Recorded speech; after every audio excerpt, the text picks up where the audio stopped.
नमस्कार। आज हम बात करने वाले हैं नीति आयोग के उस नए मास्टर प्लान के बारे में जो भारत के छोटे व्यवसायों यानी एमएसएमईज को एक नई दिशा देने के लिए तैयार किया गया है। देखिए, ये एमएसएमईज हमारी अर्थव्यवस्था का इंजन है और ये नया रोड मैप इन्हें और भी पावरफुल बनाने का वादा करता है।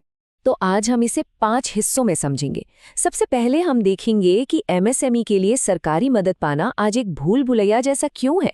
फिर हम नीति आयोग के जबरदस्त आइडिया कन्वर्जेंस को समझेंगे।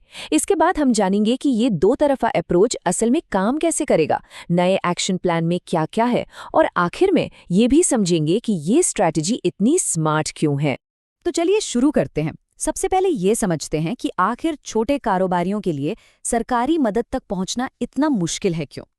जरा सोचिए, एक छोटे बिजनेस ओनर के लिए आज का सिस्टम एक चक्रव्यूह जैसा है। मतलब मदद तो है, पर उस तक पहुंचने का रास्ता खोजना ही अपने आप में एक बहुत बड़ा चैलेंज है। और इस चक्रव्यूह की एक बहुत बड़ी वजह है ये नंबर 18। जी हाँ, सिर्फ एमएसएमई मंत्रालय अकेले ही छोटे व्यवसायों के लिए 18 अलग अलग स्कीमें चला रहा है। अब आप खुद ही सोचिए, ये नंबर ही अपने आप में कितनी बड़ी चुनौती है। तो जब इतनी सारी स्कीमें होती है तो होता क्या है, उनके मकसद अक्सर एक दूसरे से मिलते जुलते हैं, जिससे काम डुप्लीकेट होता है। उन्हें लागू करने का तरीका भी बिखरा हुआ है, जिससे सिस्टम में इनएफिशिएंसी बढ़ती है, योजनाओं की पहुंच कम हो जाती है, और सबसे जरूरी बात, वो कारोबारी ही कंफ्यूज हो जाता है जिसे असल में मदद चाहिए। तो भाई, इस पूरी उलझन को सुलझाने के लिए नीति आयोग का बड़ा आइडिया क्या है? जवाब सिर्फ एक शब्द में है, कन्वर्जेंस। इसका सीधा सा मतलब है सभी बिखरी हुई योजनाओं को एक साथ लाना ताकि वो बेहतर तरीके से काम कर सकें। देखिए, कन्वर्जेंस का सीधा सा मतलब है स्कीम्स को रैशनलाइज करना, ताकि कारोबारियों के लिए उन तक पहुंचना आसान हो जाए। जो पैसा और रिसोर्स लग रहा है उसका सही नतीजा निकले, और ये जो डुप्लीकेशन और कन्फ्यूजन है वो कम हो। असली मकसद है ओवरऑल इम्पैक्ट को कई गुना बढ़ाना। अच्छा, अब सवाल ये उठता है कि ये कन्वर्जेंस काम कैसे करेगा? तो ये सिर्फ कोई एक एक्शन नहीं है, बल्कि एक बहुत सोची समझी दो तरफा स्ट्रैटेजी है। इस स्ट्रैटेजी के 2 मेन पिलर हैं। पहला है इंफॉर्मेशन कन्वर्जेंस। इसमें सरकार के सारे डेटा को एक साथ लाया जाएगा ताकि तालमेल बेहतर हो और सही फैसले लिए जा सकें। और दूसरा है प्रोसेस कन्वर्जेंस, जिसमें एक जैसी स्कीम्स को मिलाकर कामकाज को आसान बनाया जाएगा। तो एक डेटा को जोड़ता है और दूसरा प्रोसेस को। तो चलिए अब सीधे नीति आयोग की रिपोर्ट में दिए गए ठोस एक्शन प्लान पर आते हैं। देखते हैं कि असल में क्या-क्या करने की सिफारिश की गई है। सबसे बड़ी और शायद सबसे जरूरी सिफारिश है एक सेंट्रलाइज्ड डिजिटल पोर्टल बनाने की। सोचिए, एक वन स्टॉप शॉप जहां सभी एमएसएमई स्कीम्स, कंप्लायंस और फाइनेंस से जुड़ी हर चीज एक ही जगह मिल जाएगी। इसमें एआई वाले चैटबॉट होंगे जो रियल टाइम में मदद करेंगे, और मोबाइल से ही मार्केट की सारी जरूरी जानकारी भी मिल जाएगी। तो ये इंटीग्रेशन असल में दिखेगा कैसे? चलिए एक उदाहरण से समझते हैं। एक स्कीम है स्फूर्ति। इसका पूरा फोकस हमारे पारंपरिक उद्योगों जैसे कि हैंडीक्राफ्ट्स और आर्ट से जुड़े कारीगरों को एक क्लस्टर में लाकर उन्हें मजबूत बनाने पर है। और ठीक इसी तरह एक दूसरी स्कीम है एमएसई सीडीपी।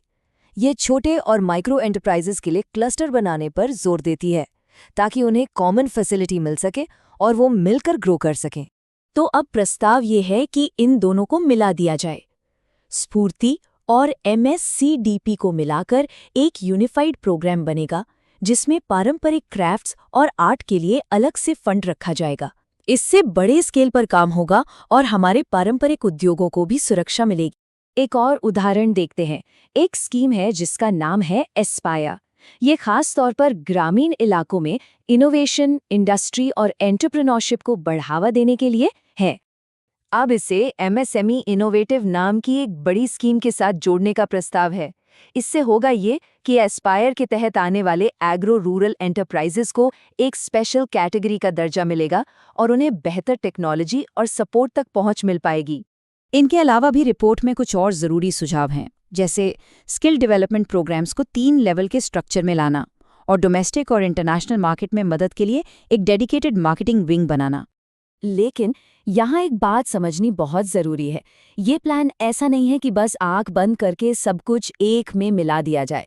नहीं, ये एक बहुत ही सतर्क और एक स्मार्ट स्ट्रैटेजी है, जहाँ हर कदम सोच समझकर उठाया जा रहा है। रिपोर्ट में भी ये बात साफ साफ कही गई है। ये सतर्क कन्वर्जेंस की स्ट्रैटेजी है। मतलब सिर्फ उन्हीं स्कीम्स को मिलाया जाएगा जिनके मकसद एक जैसे हैं, लेकिन जो खास टारगेटेड प्रोग्राम है उनका स्पेशल फोकस वैसे का वैसा ही बना रहेगा। और इसी सावधानी के तहत कुछ बहुत बड़ी और फ्लैगशिप योजनाओं को बिल्कुल अलग रखा जाएगा, जैसे कि PMEGP यानी प्रधानमंत्री रोजगार सृजन कार्यक्रम, PM Vishwakarma, national SC/ST hub और नॉर्थ ईस्ट रीजन के लिए बनी स्कीम्स। इनका स्केल और मकसद इतना खास है कि इन्हें अलग रखना ही बेहतर है। तो इन सब बातों का निचोड़ क्या है? ये सब इतना जरूरी क्यों है?